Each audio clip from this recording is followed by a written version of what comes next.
I was out in the backyard one day sanding. I was out there for hours sanding this little palm sander.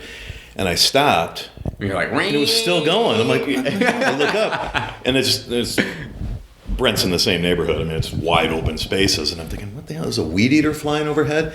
And here's this drone just staring at me at like 8 feet. Very ominous. And there's nobody there. And I thought, what the hell is going on here? And then my neighbor comes walking up through the field. I'm like, I've got to have that. He goes, you want to fly it? I'm like, no, I don't want to break it. He goes, you can't break this thing. And I'm like, all right.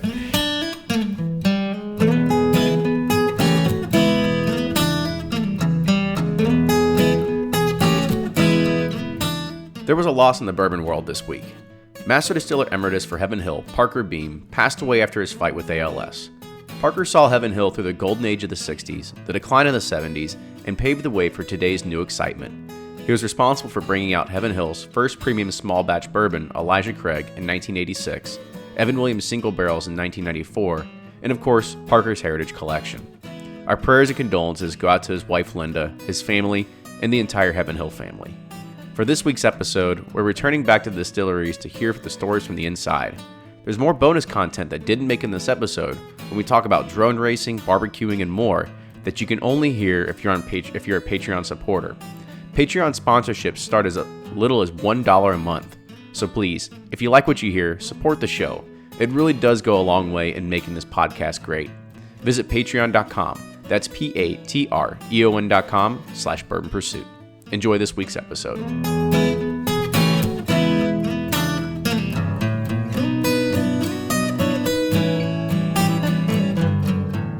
Welcome back to the episode of the Bourbon Pursuit podcast. Kenny here, back again at Four Roses. We are doing our tour of Lawrenceburg, and you know what? I'm very, very happy to have Lyndon Ferguson back on the podcast again today. So, Lyndon, hello. Welcome back to the show. Thank you for having me. So, Lyndon, for anybody that doesn't know about you, quickly give us a recap of who you are and what you know about bourbon. Hey, I'm Lyndon Ferguson, live in Crestwood, Kentucky. Lived in Kentucky all my life. Been drinking bourbon, not all my life, but, for the better part of, 15 years or so. And so I'm just happy to be here. Thank you. Well, good. So, again, thank you and welcome to the show. And I know we're kind of under the gum today, so we are going to go ahead and just jump into it. So today we have Ryan Ashley. Ryan is the COO and the Director of Distillery Operations here at Four Roses. So, Ryan, welcome to the show. Thank you very much. So one of the questions that we always start the show off with and kind of just try to give a gauge of just to see that you're not infallible, that you are human is, talk about your past. Like, where'd you grow up and, how did you get into all this? Okay. I'm originally from the Midwest. I grew up in Wisconsin. I was born just outside of Milwaukee and then moved to Green Bay in the second grade. Did most of my schooling in Green Bay. After high school, moved to Milwaukee, went to Marquette University. My grandfather was a brewer for Miller for 40 years. My other grandfather worked for Red Star Yeast. And of course, being in the Midwest, being in Milwaukee, hearing all these stories growing up about how they were bootleggers, and of course, just about everybody was a bootlegger or made their own beer, really got me interested in first making beer. And I didn't really have a taste for beer necessarily. I liked tinkering and I liked building and creating. So I got into brewing and the results were really good. And then I started to develop my palate for beer and brewing and ended up going on to school for brewing. I've studied all over the world. I've taught people from all over the world. But I did brewing from about 94 till about 2006. And it was at that time that I found the opportunity here at Four Roses and transitioned from brewing to distilling. And really I went from the craft brewing segment, having my own craft breweries and helping other people design beers and build breweries around the world. I went to work for one of the big industrial light lager breweries out in Southern California to gain the other side of the experience. And decided that I really wanted to come back to my craft roots. And really when this opportunity at Four Roses presented itself 10, 11 years ago, it seemed like the perfect opportunity because, again, I went from this huge complex to this beautiful historic site. I could get my arms around the entire process, and I was really involved in the process. I could be the one making the changes and fine-tuning and really keeping the liquid flowing through the plant. Because the odd thing is that pretty much everything up until making bourbon is pretty much the same thing as making beer. Yes. The thing I was appalled at or shocked at when I came here was the difference in sanitation of a distillery and a brewery. Now, that's not special to Four Roses. That's any distillery. But, the beer that you make in a brewery has got to stay fresh until the day the consumer opens that, and you can't predict that. It can be riding around in the trunk of a car, sitting under fluorescent lights in a convenience store or whatever. So it has to have a really good shelf life. The beer that we make here only lives to be 88 hours old from the time it's mashed to the time we distill it. And then, of course, you're distilling. It's alcohol. It's sterilized. So I wasn't shocked, but it's very, very similar to making beer with the added step now of concentrating those flavors through distillation. And then, of course, the aging process. Because you were pretty much a pretty big beer guy before all this started, right? I mean, Correct. I think I've read it before that you were totally into beer. Like you didn't know that bourbon was going to be your thing, but I mean, you thought beer was your world, right? Yeah. Still is a big chunk of my world. It was nice. Beer really, or brewing, I should say, really took over my life. My family was very accommodating to that, very understanding, but it was constant day in and day out. So kind of switching gears, and I brought beer back to be more of my hobby. I have a pretty nice little automated nano brewery at home, so I can brew for the neighborhood or whoever, myself. And this is nice because I get to do the same thing. I'm still crafting, I'm still making something. There's still the science, there's still the art. Of course, in distilling, we say there's also a little bit of voodoo. But it's, I'm doing essentially what I want to do at just a different level. And I think the timing was perfect too. I got into brewing just before the brewing renaissance was really taking off, and coincidentally got into bourbon before bourbon really started to take off. So because both of those timing was key. Both of those, the brewing industry, craft brewing, and bourbon is kind of like it's kind of followed the same upward mobility. Yep. Oh, easily. So I guess, one of the things that we want to talk about first off is talk about some of your job responsibilities around here, right? As a COO, as the, I don't know, what would you call yourself? The head of operations, kind of, what are some of your day-to-day responsibilities here at the distillery at Four Roses? I think that the main focus is, one, making sure that we operate as a team. We're a very small group. Everybody wears many different hats. So communication is key, keeping my finger on the pulse, but also giving my team autonomy to do their job. I was afforded that throughout my entire career, so I really believe that's important. People that are in this industry, specifically at Four Roses, are very passionate about what they do. I think you'd be hard-pressed to go through any of our employees and find somebody who's here because, they love number crunching, or or it's just a job. I mean, I would say 98 to 99% of our staff are here because they're passionate about bourbon, and not just any bourbon, our bourbon. So it's keeping my finger on the pulse, making sure that our team is happy and we're doing what we're supposed to be doing. The nice thing is that bourbon is, it's not new groundbreaking technology. We're essentially doing the same thing over and over and over every 3.5 hours, essentially. But what makes it, more exciting and more unique with Four Roses is we do things very, very differently. We have the five yeast strains. We have the 2 different mash bills. So we're mashing, cooking, fermenting, distilling, and aging 10 distinctly different bourbons year round. So, the day-to-day is monitoring that and making sure everyone's happy and everyone's working harmoniously, and that the distillery's running at all times. I mean, we're at maximum capacity right now, so it's quality first, quantity second, but every moment counts. As you see out in the plant, we're building at the same time that we're producing, and that's very tricky. So it's my job's gotten a little more complex as of recent because we're trying to produce as safely as possible, the highest quality distillate, and every drop of that counts right now, but also add double the capacity so we can continue that on when we marry the whole plant together when the expansion is complete. So before, I want to talk about the expansion, but I also want to hear about a horror story. Horror story. Tell me your horror story. Like, tell me one time that you came into work and you're just like, shit just went. I mean, it just hit the wall. It'll happen. Yeah, now that you say that, I will get a call at like 3 a.m. We have a very talented team. I mean, throughout the entire operation, they take complete ownership in what they do. We don't have management here on the off shifts or the weekends or even the holidays. We empower our people to make decisions. If they feel they need more support or they just don't want to pull the trigger on their own, they can call up a line and we're going to assist them. I can dial in from home and look at the automation in the system and help people with the programs. But God, an oh shit moment. I think I started in January, late January. And so it was our first shutdown. So I'd only been here 5 months. I think it was May, maybe June. And I was assistant director. My boss was director and COO. He was on vacation and I could not get a hold of him. And the gears that run the cooker, that turn everything and make it moving, which is essential. Otherwise it'll turn to basically jello and you're dead in the water, seized.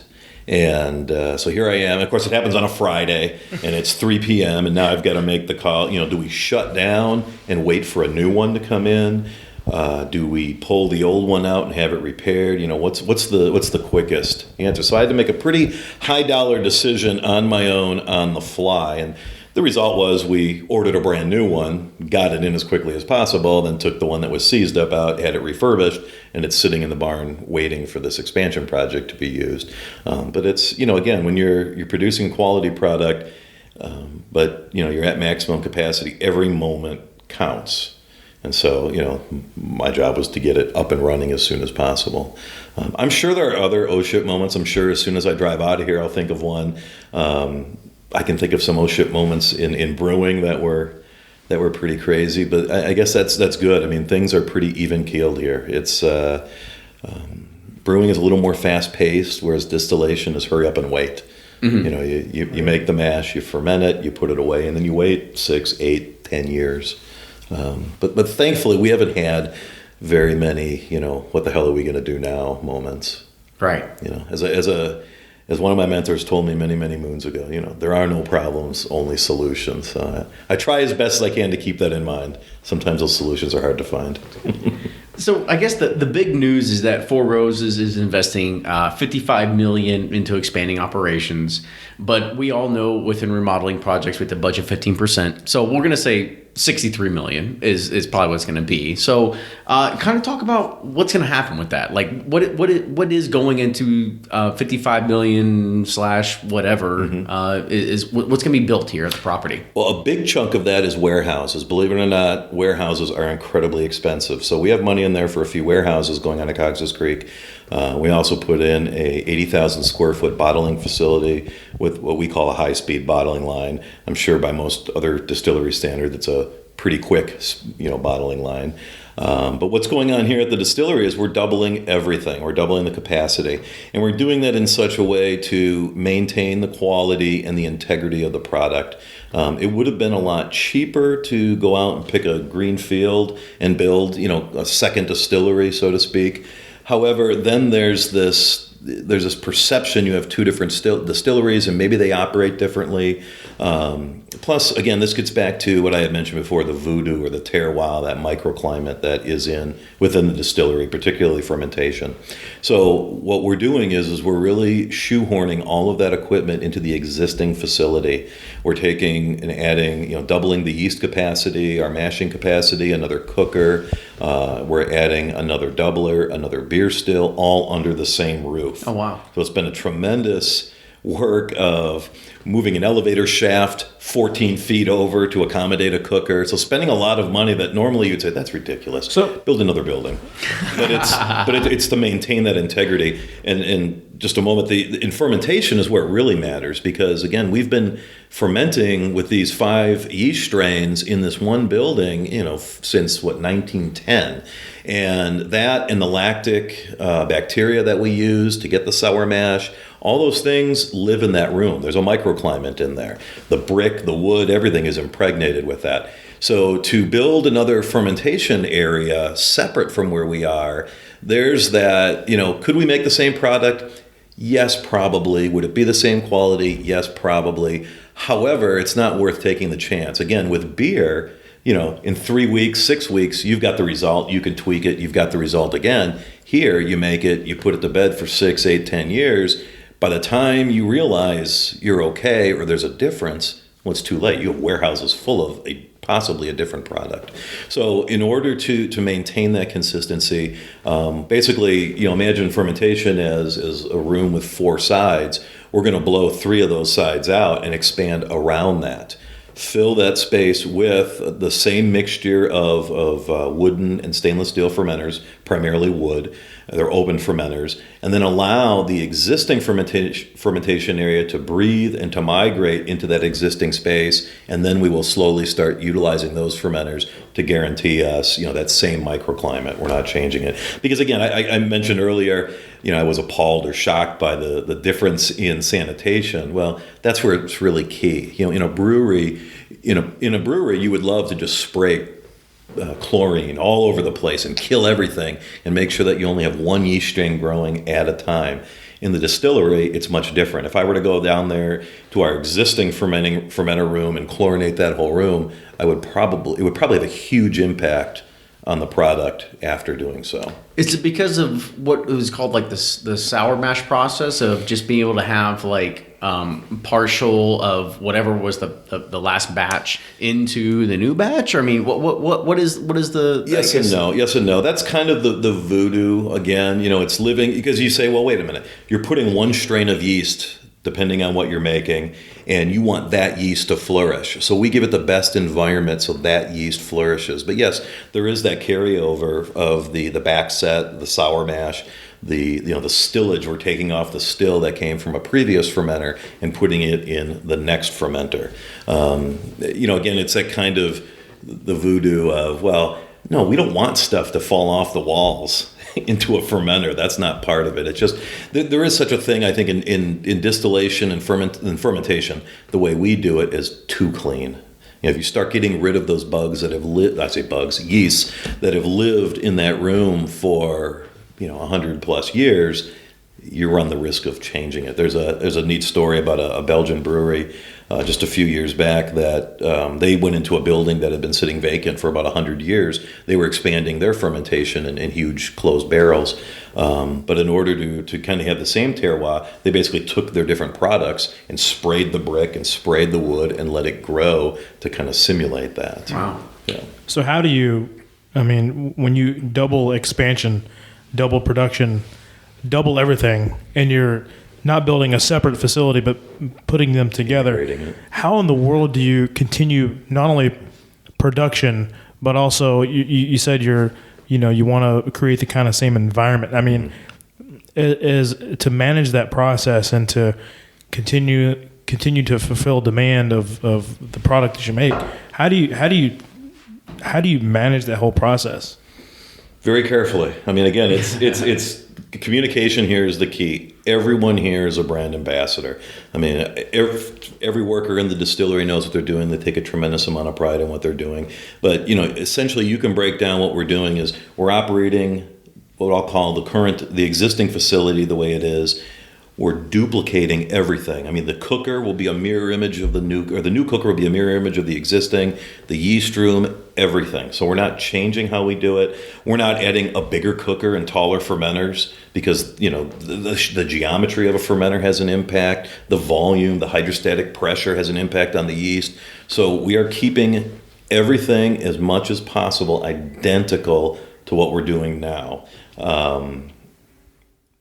And it costs a lot more money to do that, but yeah, that was actually a pretty good question by Michael Leeper on Facebook, and he says, and kind of tails on to that. It says, like, how do you deal with the issues that you struggle with as you scale up distillation, because you've got things to meet such as grain, glass, packaging, and at the end of it, you've got labor as well. So yeah. How do you meet those expectations when you're adding on almost a second distillery onto this? Yeah, well, we started this years ago, and primarily with meeting with our suppliers and saying, hey, look, again, we're non-GMO corn. We're the only non-GMO bourbon distillery. Are we going to be able to get that GMO, non-GMO corn? Yes. Are we going to be able to get the same quality rye? Yes. Is the same malt available? Yes. So all the raw materials are available to us. Things like copper and Vendôme's time, because they're just as busy as we are. We had to order a lot of this stuff a year, 2 years out. So it's careful planning. I don't think we're in danger of running out of any material, whether it's wood for fermenters or wood for barrels. Labor, yes, we're going to need more labor. We've hired some engineers we have now on staff that have been a tremendous addition to our team. We won't double our labor in the plant, but we will certainly be adding jobs. There is going to be some economy to that scale. And packaging. Again, of all the bourbon distilleries, we're the smallest. So we're not looking at the quantities, a Jim Beam is looking at for obtaining material. But even in their case, I'm sure they're fine to get the materials they're getting. It's just managing it and, really eating, breathing, and drinking it, so to speak. I mean, you got to be thinking about it. It's the passion. You really have to be thinking about it at all times. And I think that's part of what passion is. It's not just coming to work, doing your job, and going home and forgetting about it. It's that sitting up at 11, I wish, sitting up at 3 a.m. going, oh, shit, we can do it this way, or we should do it this way, or we forgot about this. Having managed people in my career, you're managing people in your career, that's part of the job that they don't tell you about, is like your brain is constantly going, thinking, how can we do this just a little bit better, train our people just a little bit better, make this work just a little bit better, and help our company grow just a little bit better. So at the end of the day, we're not only competing, but we're exceeding, expectations of Kieran or our customers or our retailers or whoever's in the process. Yeah, I think the good thing is that's been ingrained in our team for so long. The being quality minded isn't new because we had new ownership in 2002. I mean, this is something that we've always strived for. It is a big challenge, but again, it's one of those things we all wanted, and it's exciting to see. So I guess it kind of rolls into a good question, because you're COO of all this, but I guess one thing to kind of ask is, how do you like working with Brent? Like, what is it like working with Brent in regards of what he wants to see and what you're outputting?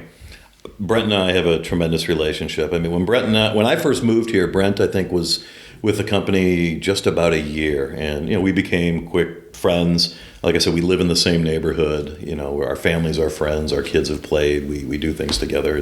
So we have a great relationship. We have very common goals. There's really no headbutting.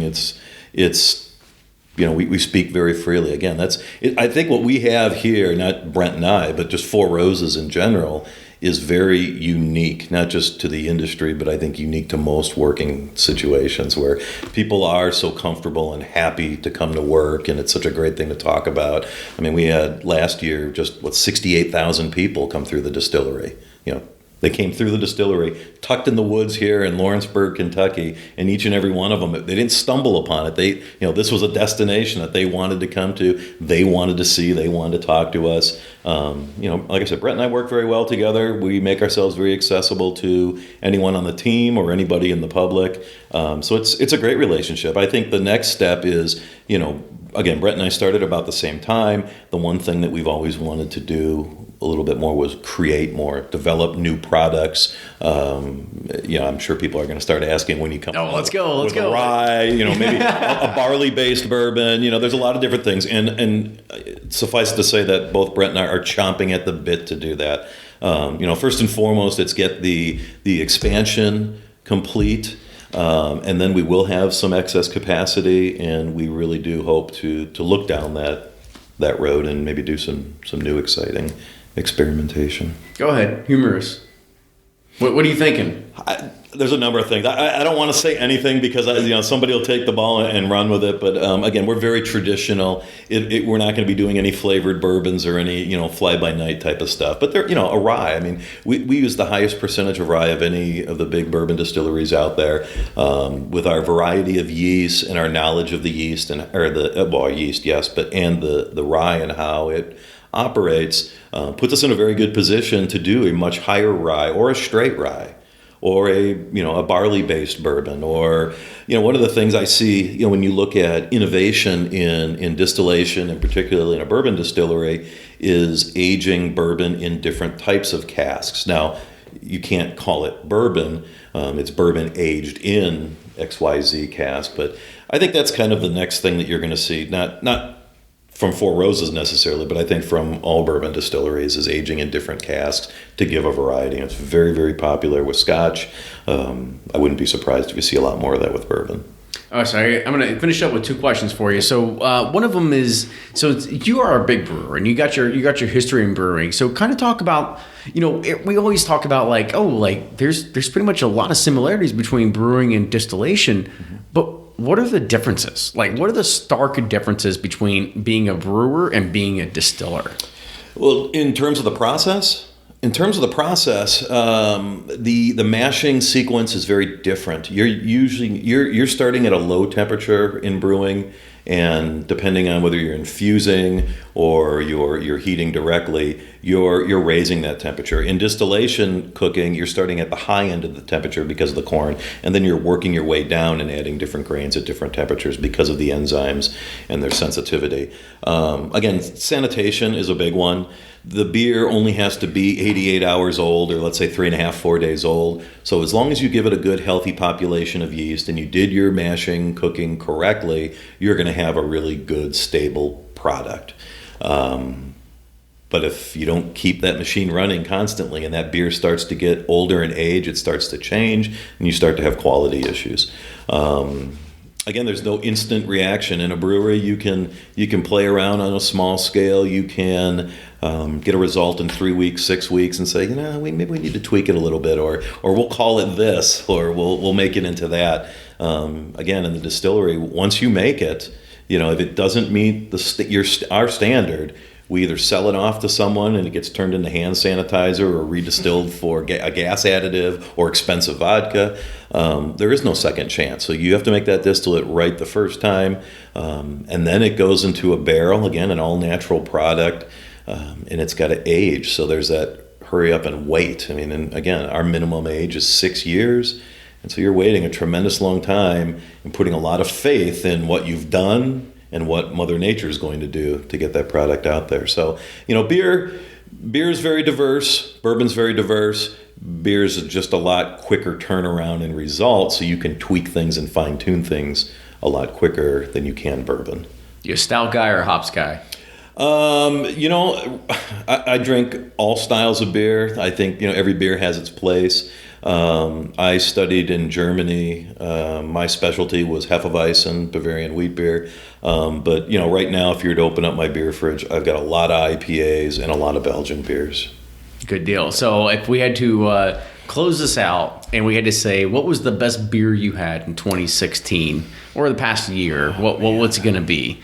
Because I'm a stout guy. Yeah. I like for at least for me, it's not a bourbon, but it's goddamn, it's probably the closest thing I'm going to get to a bourbon, right? If I can stick a fork in it or stick a knife in it and it sticks, that's I want a big, thick, heavy stout. That's what I like. And I need to have you guys over to the house sometime. And I've been talking to Brent about this. I've got just a massive collection of bourbon, rum, and beer, and primarily the beer is comprised of Russian imperial stouts, barley wines, milk stouts. There are all these big bombers, and a lot of them are just friends that are brewers will send them from their breweries, or people that have aged in our barrels will send us these stouts. So I do love stouts, but there's only so much Russian imperial stout I can drink, and it's tough to come home and open a 750 and go, I'm going to drink a 750 of 11% beer right now. Yeah.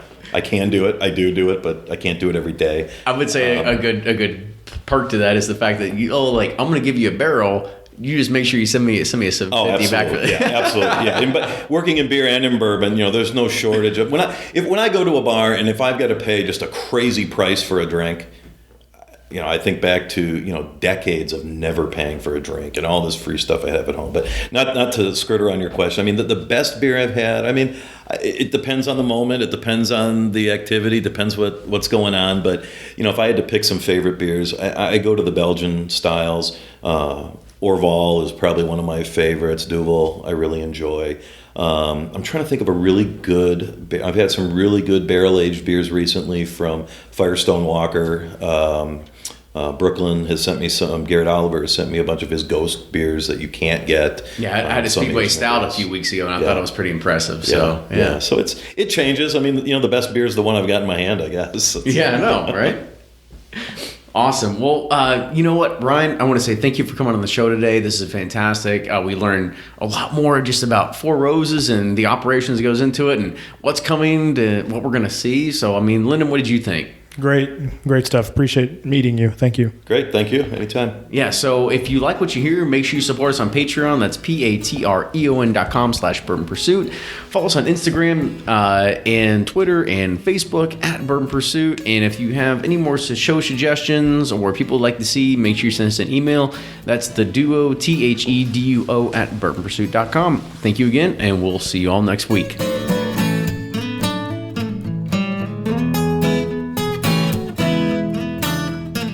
This podcast of Bourbon Pursuit is in partnership with thewhiskeywash.com, a lifestyle website for news and reviews for people who like whiskey, and for those who think a life without whiskey has no style, thewhiskeywash.com.